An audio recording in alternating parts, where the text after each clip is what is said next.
separation from the tail and, Kailangan Pull. tanggalin pa rin yung skin, chef. yes, mas maganda yun.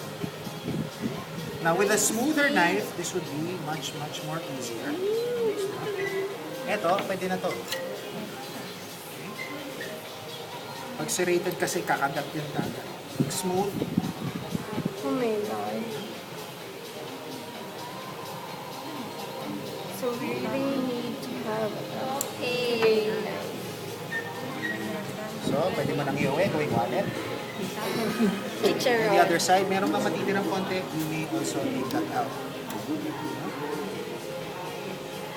So, baka lang yung part na yun.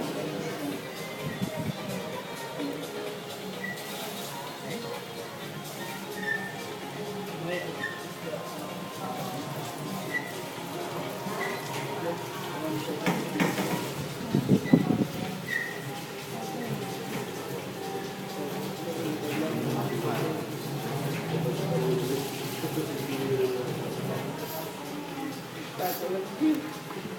Tapos,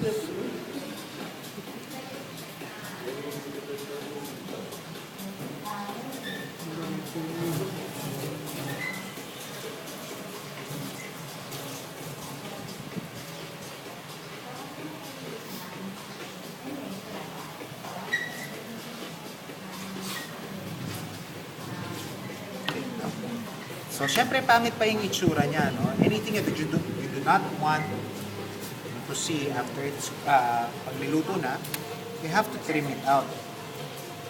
No? So, ayusin muna natin yung pagkakat sa kanya para maganda ang itsura. Hindi na masyado fresh yung isda nyo, kaya na, ganyan siya. Ang dali niya matulog. Freezer. Dapat fresh. Dapat ikaw lang pumunta. So, hindi siya dapat nagbibitak-bitak. Okay? Now, the key to this is, of course, if you